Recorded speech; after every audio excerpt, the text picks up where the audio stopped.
Welcome to Inside Missions, a production of Maranatha Volunteers International, offering an in-depth look at the people, the cultures, and the countries where Maranatha is working. I'm Dustin Comm, and today we're joined by a very special guest, our president, Don Noble. Don, welcome to Inside Missions. Oh, thank you very much. I've been listening to quite a few of these over the last few months, and find them very interesting. Well, good. Well, that's good to hear. So thank you for doing it. Yeah, it's good. Good to know. Good. Don has a long history with Maranatha, going back to 1982, 83, Yes. when he became president of an organization called Maranatha Flights International. So, Don, thinking back to your life at that point, where were you at? What had your upbringing been like as far as like your education, and what was sort of the career trajectory that you were on when you got the call to come to Maranatha? Well, if we go back a ways, my college was the University of Oregon. I got a degree in management, and then I went to the United States Air Force to be a pilot.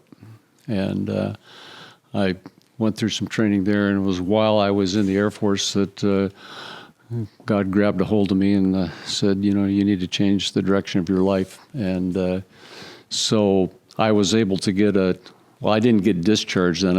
I went into a reserve status, which I was still on clear into the time that I was working with Maranatha. So I was on reserve with the United States Air Force. Why did you feel like you needed to change directions? Well, God made it pretty clear to me while I was in the Air Force that He wanted me to do some different things, and I didn't feel like that was the direction He wanted me to spend my life at. So anyway, I ended up getting out and being able to, even though I was in reserves, I wasn't required to be there every day, that type of thing. So I went through a number of different things. I taught some school, junior high, and I wanted to teach kids about God because I knew that I had grown up in what was a Seventh-day Adventist home, but I didn't know anything about God, nothing. And I thought that if I could somehow share my experience with some young people while I was still young, I didn't plan to do it all my life because I never really wanted to be a teacher. But I did that for a short time, 3 years, I guess. And eventually I got back into business. My degree was in business, so I was in business and working for a management consulting company in Denver, Colorado. And one afternoon, I got a call from a gentleman I'd never heard of, who represented a company I'd never heard of, which his name was John Freeman. He was the founder of Maranatha Flights International. And he said that they were looking for someone to head up their organization. It had started, but they wanted to bring it into a little bit more of a professional approach instead of just kind of a ma and pop shop, if you will. And I says, well, I'm not looking for a job. And I didn't even know how he got my name. I'd never heard of Maranatha before. So he says, well, why don't you come back and talk to us? They were located in Berrien Springs, Michigan. I was in Denver. He says, why don't you come back and talk with us? I says, well, okay. You send me a ticket. I'll try to find a time to work it into my schedule to come see you. He says, oh, no. Now, we're a volunteer organization. You're going to have to pay for your own ticket. I said, well, I'm not really interested. I don't know anything about you, and you're asking me to pay for my ticket to come and talk to you. That isn't going to happen. And I says, if I happen to be in Michigan sometime in the near future, I'll give you a call. Click. Put it out of my mind. So I got a contact again from, I can't remember if it was him or somebody else on the board that said, would you send us a resume? I said, well, I can do that. So I did that. And I went to the office one day, and my boss, president of the company, said, hey, Don, I need you to go to Michigan. We didn't really even work in Michigan at that time. We worked in several states, but not Michigan. And I said, oh, boy. Okay, what's going on here? So I said, well, at least I need to follow through and tell them that I'm back there and that I can talk to them. So I did. I actually went to John Freeman's house, and there was a couple of board members there, and we chatted for probably a couple hours. And I learned something about this little group of people that were flying around in airplanes. At this point, it had been going on for maybe 12 years, 1969. Yeah, 69. This would have been 82. Yeah, they started at the end of 69, and it was just some pilots, contractors, people that were interested in doing things. John Freeman had done quite a bit of work down through the islands, Mexico, Central America. He did brochures professionally for resorts and things, and he would notice on the weekends, Sabbath, whatever, the need for churches, they needed books. So part of what they did is they'd haul books to these places, and then they would do some construction. It wasn't very, wasn't very specifically organized. It was kind of John would say, hey, let's do a trip here, and they would go do it. And so by the time you were being interviewed, were they doing a couple of projects every year? My first year, there was 5 projects organized. Okay. So I thought that was a lot. I didn't really know very much about, these places. I've never traveled to those parts of the world. I didn't know anything about it. Yeah. So anyway, so I went and talked to him, and when I left, there was another guy came in right behind me that they were, I guess, interviewing. I thought, great, they're not going to want me. So I went back home, went back to work. And a few days later, I got a call it wasn't from John, it was from one of the other guys on the board, and said, well, we've talked, we've considered this, and you're the guy. I said, well, so you say.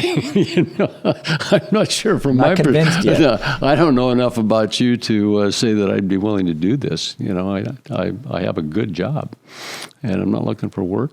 And I'll tell you what. I said, when's your board going to meet? And it wasn't too long. They were going to meet in Orlando, Florida. So I said, well, I'll meet with their board. So I did, and. True to form, they weren't very organized. It's true. Good people. I mean, some of them are still some of my very best friends.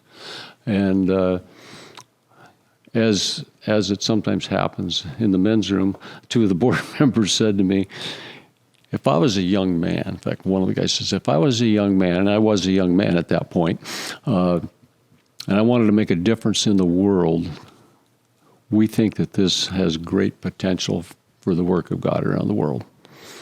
That's why we've asked you to come here, and we need somebody like you to help us. I says, well, let's think about it. It sounds like that was important to you. I mean, you left the Air Force to go teach kids about God. I mean, that spirit of mission was in you. Oh, it definitely was, but I certainly didn't see this coming. Yeah. I didn't see it out of the blue. It was completely out of the blue. Yeah. And so we come back into session, and they're talking about all kinds of different things. And finally, one of the board members stood up and says, will you or will you not take this position?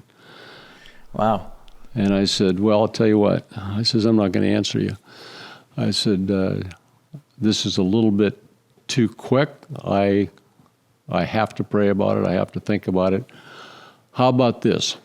When I get home, the next day I will call the board chairman and tell him what I believe God is leading me to do. And so that's kind of what happened. And the night before I was supposed to call the board chairman, I couldn't sleep. It was a tough night. And the thought came to me, and it's been a thought that I've used oftentimes in decision making. The thought came, it doesn't take any faith for you, Don, to say no. Because if you say no, you take yourself out of the option. God can't do anything. If you say yes, and God doesn't want you to do it, He can slam the door in your face. And I can tell you I did not want the job. I thought they were disorganized. I didn't know that it was going anywhere. I wasn't sure that it was God's will. But I says, okay, God, I will say yes, and then it's up to you. So I called up the board chairman, and I says, what do you think I'm going to say? He says, you're going to say no. He says, that's pretty clear. He says, you're not going to take the job. I says, well, I feel convicted to say yes. Now, it's going to take me some time. I can't just walk away from what I'm doing here, but we can work toward it. So that's what happened. And within a few months, I was living in Berrien Springs, Michigan. And then the rest is history. I was going to ask you about this later, but since you brought it up, you talk about listening to God's will, and it's one thing to listen to God's will in your own life. How have you been able to listen to God's will when it comes to this organization, this worldwide organization with thousands of volunteers and thousands of congregations around the world that are impacted by decisions that are made? Like, how have you been able to hear that voice and follow that direction from God? I think God really actually does want to lead us. He wants to show us His will.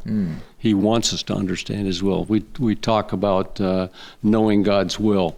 Well, the first step in knowing God's will is knowing God and having a relationship with Him. So the focus has to be on that. And you are absolutely right. The decision making on, for example, which projects do you do? Do you say yes or do you say no? I mean, we have those decisions to make every single day here at Maranatha. Now, of course, the number of requests is phenomenal. It's huge. The needs around the world for what we do is it's a lot. So, and it might sound like an exaggeration for him to say that we make those decisions every single day, but when you're dealing with tens of thousands of requests, meaning like specific churches or schools, water wells, those are all things that it adds up. That's a lot. Yeah. So, throughout the course of a year, you are making those kinds of decisions almost every day. Part of the way we've narrowed it down is to say, okay, because we are trying very hard to be responsive to the Seventh-day Adventist Church and not just walk in and say, here's what we're going to do. There's no way for us to always know exactly what the church needs. And we can't do everything that they want. But we don't take a request from an individual church out in the middle of some country. This is, come build us a church. We don't do that anymore. They used to, but not anymore. We'll normally, we'll start at the division level.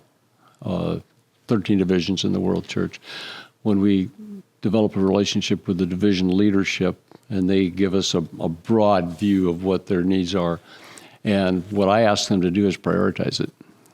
Okay, like say for example, East Central Africa Division, when we first started working there, it says, okay, you've got, I can't even remember how many countries in their division. You tell us where you think we can make the greatest impact, where you would like us to start. And they said, start in Kenya. So that is how we got into Kenya. They made that decision. I didn't have to make that decision. They knew what their needs were. So then within that, then you start working with the unions, and then it works down from there. And then you start saying, okay, how much support is coming? How many volunteers are willing to go? Because our decisions are made also on whether volunteers can go, whether they can have a good experience, whether they can be safe, whether there's going to be funds involved. Because contrary to popular opinion, most of the money for these projects we raise. And most of it's raised by individuals that believe in what we do. Many of them have been to these places. They've seen. They know the need. We don't have to make it up. People say to me, how do I know my money's getting used well? I said, well, go spend it yourself. Yeah. You can go out and build the church or the school, or you can help. Well, you can't help, but you can watch the well being drilled. And so, and if they can't go, maybe somebody else goes from their church or their friends, whatever, and they say, yeah, this is real. Yeah, we're not making this up. How have you managed the balance between volunteer projects versus addressing all of the needs? I don't know if I've ever shared this with you, but I manage our social media accounts, and so I get messages every single week saying, hey, can you come? And I have to tell them basically what you just explained, that we work through the church and respond to requests from them. So there's so much need, and how do we balance how many volunteer projects we're doing versus working on the structures that are in urgent need? Well, hopefully it's the same. Yeah. Hopefully the projects that they need are also good places for volunteers. And I tell you what, from my perspective, we'll prioritize a project that's going to be good for volunteers over one that won't be, because we want people to get out there and experience. That's at least half of why we exist. Now, I know that when the church officials take a look at their needs in their field, they're not thinking about our volunteers. I know that. But very quickly, they learn that that's a priority for us. So can you house them? Can they be safe? Are they going to have a great experience? And yes, even is there going to be something additional for them to see and experience in the culture there? Is there something beautiful for them to look at? Can they go to the Masai Mara and see the animals like they can in Kenya? Something extra for the volunteers that will draw them and take it beyond just putting blocks in the wall. It's... if it can be both, that's really what you want. Yeah, it's ideal. Not always possible. I mean, we build in some places that, frankly, I wouldn't send the volunteers. It's too tough. Some of the fast build ones that we do out in the bush, the one days, you can't take care of the volunteers out there. Where is a place in the world that you have felt that we definitely haven't taken volunteers, that you felt maybe the most at risk or in a dangerous situation, or thought that potentially your life was at risk? There's probably a couple places that I could name off the top of my head. One was Afghanistan. We did not take any volunteers to Afghanistan. It was really a tough project. What years? Oh, well, about 2000, 2001, right in there. It was a difficult project. And this was a hospital through Loma Linda University? Well, yeah. It was a remodel in the hospital there, and it was also building a complete compound that we had. The idea was that there would be a place where you could bring in, professional physicians and that type of thing, that they could live, they could exist in this tough culture. And so we built the whole compound there that pretty much U.S. standards in that compound. But then when the war broke back out, they saw that too and they took it. So it was kind of unfortunate. But that was, I got sick as a dog there, I can tell you. That's one of the few places I've been really sick, but I was there. How sick? I was sick. I was sick. Well, there was a vice president of the General Conference that was with us, and he stayed up all night with me because he thought I was going to die. Yeah, I was that sick. But I don't like people to think that if they travel and they go on a project that they aren't going to get sick, or that they are going to get sick. You don't want to be focusing on that. Well, there's a key difference. When volunteers go on a project, they have a trained Maranatha cook. Sometimes it's a volunteer that's been on, dozens of projects. They understand how to cook in international settings. I don't know where you were getting your food. I will tell you where I got that meal. It was... We were eating at the mayor of Kabul, Afghanistan's house. Wow. That's where I got sick. Wow. Had you said it earlier, you hadn't traveled a lot internationally before Maranatha. Is that right? Yeah. Yeah. So was that was there a moment that you realized that you enjoyed traveling? Well, I already knew that I wanted to, because I always like to go fast. I was a pilot about as quick as I could become one. I flew in the U.S. Air Force. I still like it, even at my advanced age.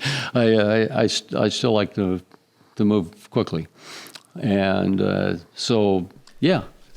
like the excitement of new things. You got any international travel tips for us? International travel.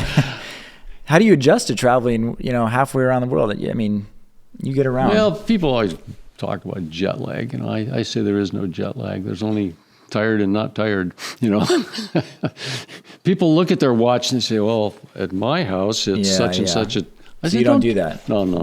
Yeah. You're bound to be in trouble for that. You just embrace wherever you're at. Yeah, exactly. Back to what we were talking about a minute ago, another country that has been tough is the country of Haiti.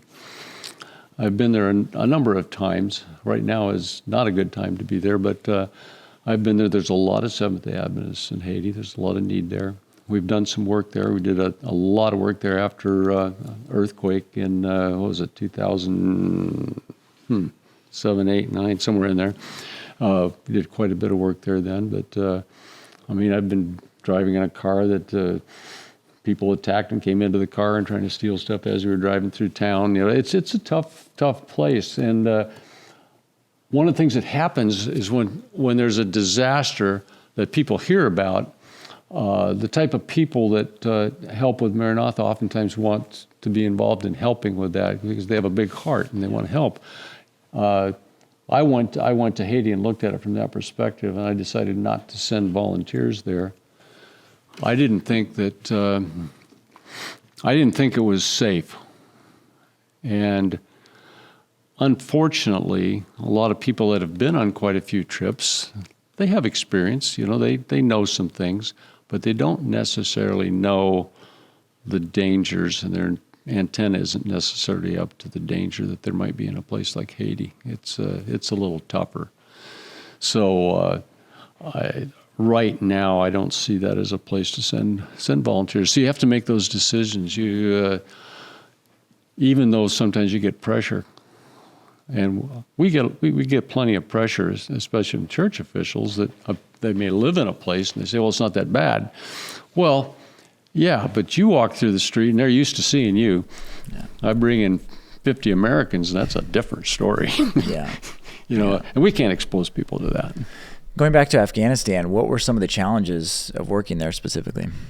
Well, people weren't skilled in the construction field. They'd spent years and years and years in war, So if you wanted to hire a mason, you had to train him to be a mason. If you wanted an electrician, you had to train him to be an electrician. If you wanted a plumber, you had to train him to be a plumber. So fortunately, we had a guy that was pretty skilled in all those arenas, and he put his life out there and made a big difference there. But it was hard. And you yourself, you didn't have a construction background, right? You never thought, hey, I'm going to be working for a construction company someday, right? And here you are. Yeah. Well, I don't know that, the world doesn't need another construction company. We do construction, but that's not really the purpose of our existence. I can remember my very first convention with Maranatha was 1983. Mount Vernon Academy. There's a man that came up to me. He was a mason. He was a very competent man, very sharp man. He walked up to me and said, so, I see they've hired you to be the president of this place. I says, well, that's what they tell me. He says, well, you're the wrong guy. And I said, nice to meet you. I says, well, so how do you decide that? He says, well, you don't have a construction background, just like you just said. Yeah. And this is a construction company. We need somebody with a construction background. And so, I'm sorry, you're the wrong guy. So, go back where you came from. I said, well, I'm actually convicted after a lot of time in prayer and commitment with God that this is where He wants me to be. So I don't know how to deal with what you said versus what I have experienced in my own personal relationship with God. And if you are right, that will come out, and it will become clear soon enough.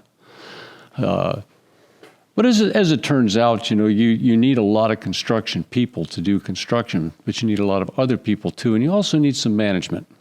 And that's the piece they didn't have. And so that's what we were trying to pull together to maybe organize it a little bit better and put everybody's skills to work. That was kind of where we were. But no, I wasn't a construction super. I've learned some things about construction. I'm not an expert. I'm not a construction person either. I never thought I'd be working for a quote-unquote construction company either. I would not try to start a construction company even now. But I do know some things about construction now. You've said that the board, and I don't know if you just said it today or just in the past, that your commission was to make Maranatha fly. What resonated with you about that challenge? Well, I asked the board, I said, okay, you want me to take this job. Do you have a job description for it? Have you thought about it? What do you want me to do?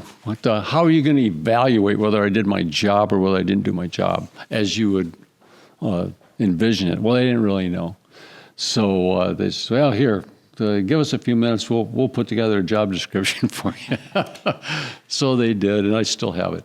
It's the same job description today as it was the first day. And it was whatever it takes to make it fly. That's it. That was my job description.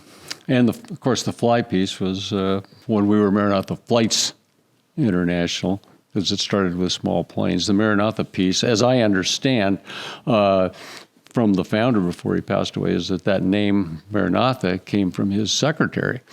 And she actually is the one that named it. So I had never met her, so I don't know who she is, but I think that God influenced her, and I think it's cool. I didn't know that. It's a good name.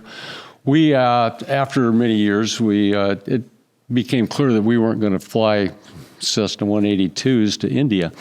That wasn't in the cards, and people started coming to us and saying, we'd like to book a ticket with you to, Maranatha Flights International. They thought we were a travel agency or something, and we had started doing a lot of work with another nonprofit called Volunteers International, and eventually the founder of that organization, Robert Bainham, and myself came to a decision that we would merge the companies, and our board agreed with it.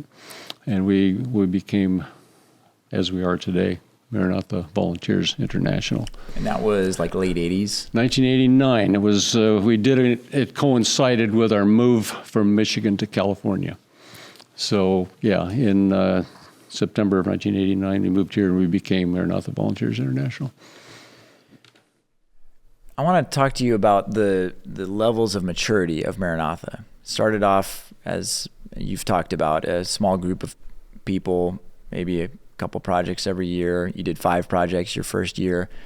Did you see a trajectory that you wanted to implement in those first few years? Like, were there specific changes that you knew you wanted to make? Did it just need some sort of organization, some sort of leader that was full-time, or were there some pivots that you had to make to, and when did you see that vision for what Maranatha could be crystallized in your own mind? Well, it's a good question. When I first started, I thought that as I saw the few projects that were taking place, I didn't understand the scope. Mm-hmm. I didn't realize what was happening within the Seventh-day Adventist Church and where the growth was happening, where the need and the demand was going to be around the world.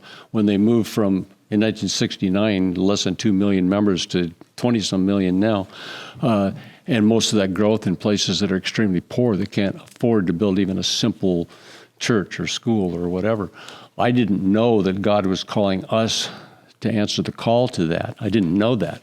I thought that, well, maybe in a few years we'll knock out all the requests that come in and I'll go do something else. Yeah. I didn't know. Mm-hmm. But I said, well, I'm going to work hard and work with our board and get as much done as we can and see what happens.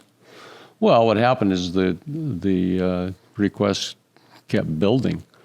And then the kind of turning point, I'll call it a turning point, was we were asked, this was the big request at that particular point in time. It was 1991 that Robert Bainham, who was the founder of Volunteers International, he and I went to Dominican Republic because they had asked us to build, I think, 25, 30 churches. And so we went down and we took a look. We met with the conference there. And we got done with the discussions and headed to the airport. And Robert turned to me and he says, what are you going to do? I says, what do you mean, what are you going to do? He says, well, how many are you going to build? I said, I don't know, typically we do 3 or 4. And so we'll probably do that. He said, he just kind of cut straight through. He was that kind of guy. He says, you're not listening to him. He says, they asked for 25. what's this 3 or 4 stuff? He says, you need to do them all. And I said, well, guess we're going to have to think about that. I don't know how that's going to be. But that was just not even something that had been in consideration. I hadn't been thinking big enough. As an organization, we hadn't been thinking big enough. Mr. Bainham was a big thinker. But, we got on the plane and he got on his bicycle and rode in the sunset and left us to get the job done, which is fine. But his role was pivotal. I went home, I couldn't get it out of my mind. And so we need to do all 25. So we started making plans to do that. Were you guys in over your head on this one? Yes. I mean, the logistics for that kind of a project had to be way bigger, we didn't know what we were getting into. There was 3 of us that for the first 6 weeks of that project in 1992, we got about 2 hours of sleep a night. Computers weren't very advanced at that point. We had, I think, 4 large cell phone type, big boxes that went with some of the trucks around. And it was challenging. We had 1,200 volunteers over 10 weeks. We built 25 churches from foundation to paint and pews and lights. And then they had a big celebration at the end. General Conference president came, the division president came. There was 15,000, 20,000 people there. We had, 1,000 baptisms. It was a big, big event, and it changed the church in that country in the eyes of the government, the press. And it did a little something for Maranatha, too. It helped us realize that you could do more than you thought you could.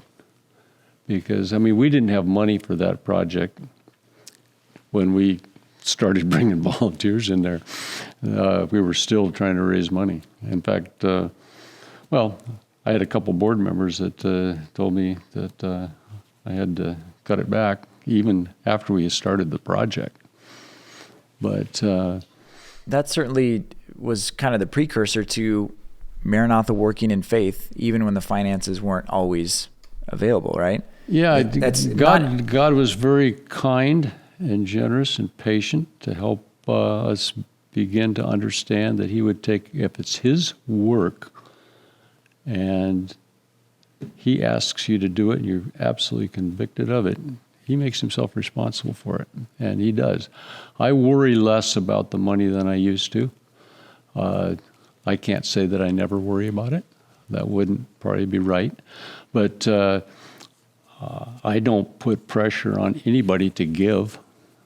How do I know how the Holy Spirit is touching somebody's heart, whether they should give or not, to this particular project? He may have something completely different for them to do. I may say, hey, you got a lot of money, maybe you could fund this project. Well, maybe they could. That doesn't mean they should. I don't know. Well, what I do know is that if God asks you to do it, you're convicted of it, he will take you through it, and you'll be able to come out of it okay. And it's still something we do today, moving out in faith. All the time. The funds aren't completely there. I could give you many examples right now, this very day. But what happened out of Santo Domingo 92 is it not only changed us, it changed the way we were viewed. Well, if you can do 25 churches in Dominican Republic, how about 50 in Mexico? So the eyes of the church were kind of open to this potential resource of Maranatha. Exactly. And then people said, well, okay, we're always looking for ways to get things accomplished. Here's a group that seems to be able to get some things done. And so let's get behind them. So, some monetary help came, and we were able to do more projects. It became more well-known to people. More volunteers came out of the woodwork, wanted to get involved. Because people like to do things that are exciting, that are changing the world. I think, some people say, well, missions are dead. No, they aren't dead. They may not be alive in your particular mind right now, but God never shut missions down. There's still people to be saved. And like it or not, buildings make a difference. Absolutely. It's important to have a place to gather God's people, also a place that speaks 24/7. Here is the Creator God. He's here. Don't say there's no God. He's right here. And when you go back to that full stadium of 15, 20,000 people in Santo Domingo in 1992, was that surreal to you? I mean, you're going on lack of sleep. You have just pulled off something that you didn't even think was possible. I mean, what was going through your mind in that moment? Well, it's surreal is probably is a good description. But you say, God is bigger and stronger and more involved in this process, in this organization than I ever thought that He was, and it gives you confidence and courage and strengthens your trust in Him and your relationship with Him. And you say, Lord, what else? It's scary at that point, because what else do you want done? And you still ask that now. I still do. What else? Because the request levels get a lot bigger now than they used to be. You mentioned Robert Bainham earlier, and I think a lot of people who are follow Maranatha maybe don't necessarily even, he kind of stays in the background, and but he's been very integral to Maranatha's success over the years, been a board member. Yeah. And, merging the organizations together in 1989. What does Robert mean to you personally?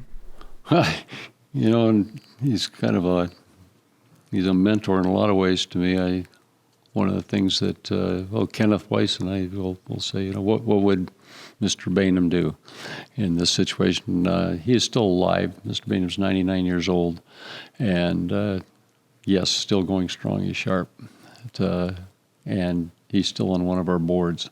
So he's an amazing individual that very, very creative, and he's a little bit like a father figure, and actually have a few of those that I've been blessed to be around over the years. Some really fine Christian men that you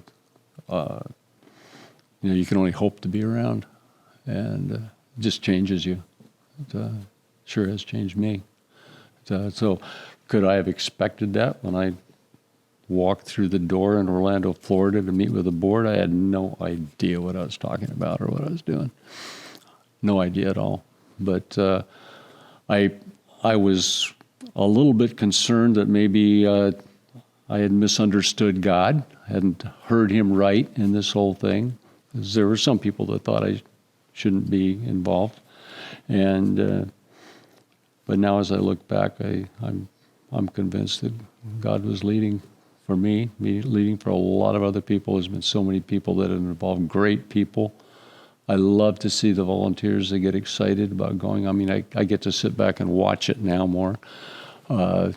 Great young people like yourself to take the leadership roles, and I still get to make a few decisions here and there, but it's fun to watch. I love to watch Ultimate Workout. I remember when we started it. Remember the $10 church when it started? I go back to the beginning of all these things and get to watch how God started it and how He leads it. And what a blessing. It's a great blessing. It's not about me. Believe me, I'm not smart enough to do all that stuff. But God says, I want this done. This is the time of Earth's history when this needs to happen. And we're not the only ones that are out there doing it. A lot of people are doing good things. God, we're just one of the tool belts that God has to get things done, and we just want to do the best we can at that. You're talking about some of these mentors, some of the people that have been involved with the support over the years. As a leader, what has helped you to keep pushing Maranatha forward through the different stages of its maturity?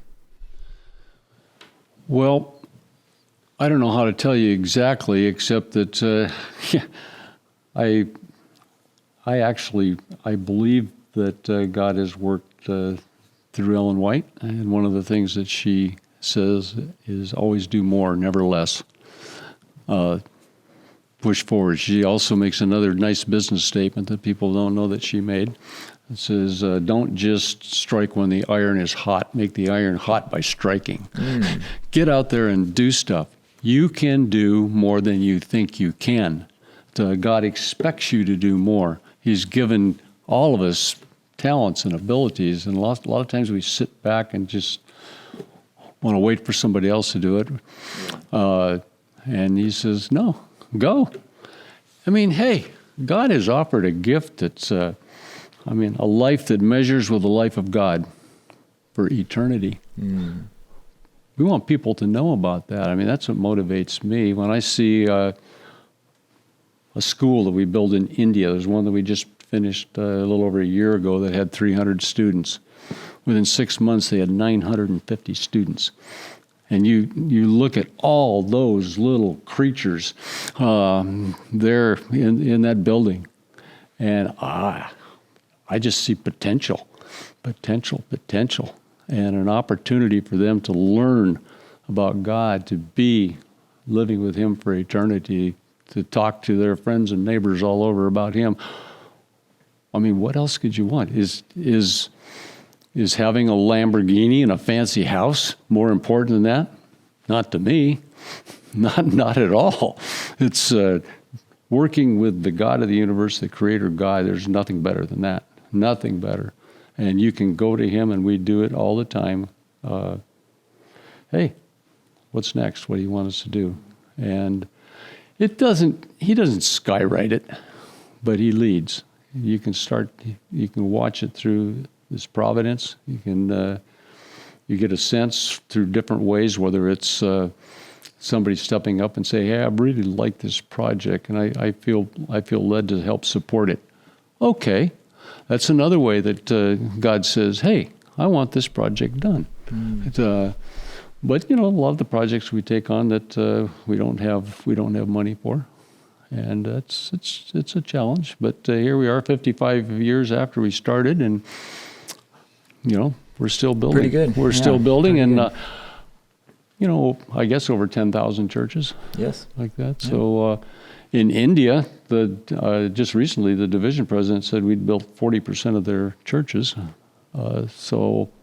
In the whole country. Yeah. So praise the Lord for because it is a privilege. It's not anything fancy that we do. This thing wouldn't work if God didn't say it's going to work. It just wouldn't. It's complicated. You said earlier that you can understand God's will because you know God. So I'm curious what you've learned about God over these last, 40-some years working with Maranatha. Probably the main thing that I've learned is that He can be trusted. I think that's the one thing He wants all of us to learn, is learning to trust God, because we want to trust ourselves. I had a meeting with a group of, actually they were church officials. They asked me to come in and speak on the subject of faith at the time that they were asking us to do 5,000 projects in their area of the world. And so they didn't know very much about me. I didn't know very much about them, but I said, okay. So I says, well, which would you rather have? Would you rather have me stand up here and say, I've got all the money in the bank for 5,000 churches, and we're going to go build them? Would you like that? Or would you be just as happy, or maybe happier, for me to say, there's no question in my mind that God's going to make this project happen, and there's going to be 5,000 churches, and we can have faith in that? Do we have the faith for that, or would we rather have the money in the bank? And they said, oh, Brother Noble, don't make me answer that. But that's kind of the deal. How do you learn to trust God? Well, you do it by doing stuff with Him, taking on projects. He leads you a little at a time. Do you trust Him more and more and more and more? And hopefully you never stop trusting Him until you can trust Him all the way into the kingdom. What have you learned about yourself in these years working for Maranatha? Well, some self-reflection here. Self-reflection. What do I learn about myself? Well, I guess I probably needed Maranatha a lot more than Maranatha needed me. I needed to be changed. I came off being a bit of a hotshot Air Force pilot. You start thinking that you're pretty tough stuff. And yes, I had become a Christian, but the Christian life is it's a path, and hopefully it's a growth path. And I've learned how much I need God, and I can't make the correct decisions without daily being in touch with Him. And that's a commitment that my wife Laura and I have every day, spending time in the presence of God. And when you do that, it doesn't make everything magical. It doesn't take away all your issues and all your problems. It doesn't. But boy, is it nice to have that to rely on, to know that God's there. And I guess I've learned more than anything is my need. I have a need for Him. And I have confidence that He's going to be there, and I have confidence that He's going to take me through. I can remember my first day at the office. The Maranatha office in Berrien Springs, Michigan, was in the basement of the founder's home. And he had a grassy area down toward a lake. And I walked out there and I said, God, what in the world am I doing here? I don't really know why I'm here. I don't know what you want from me. But here's what I want.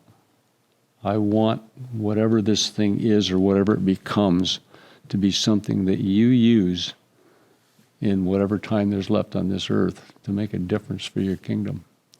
Is that if you can somehow put that into my head that that's going to happen, what else matters?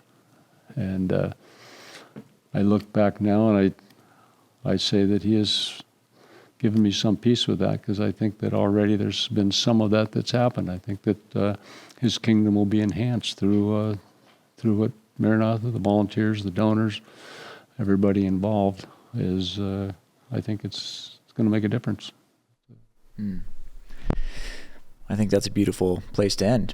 And as we were talking about before we started, there's so many stories that you could tell. There's so many. In fact, I had forgotten earlier to ask you about your very first trip traveling with Maranatha internationally. But maybe you didn't hear that one sometime. Well, yeah, maybe we should save that for part 2. I don't know, okay. But because I think that's a beautiful way to bookend it. Thank you. I appreciate the chance to communicate here with you and talk to whoever happens to listen. Thanks for being with us.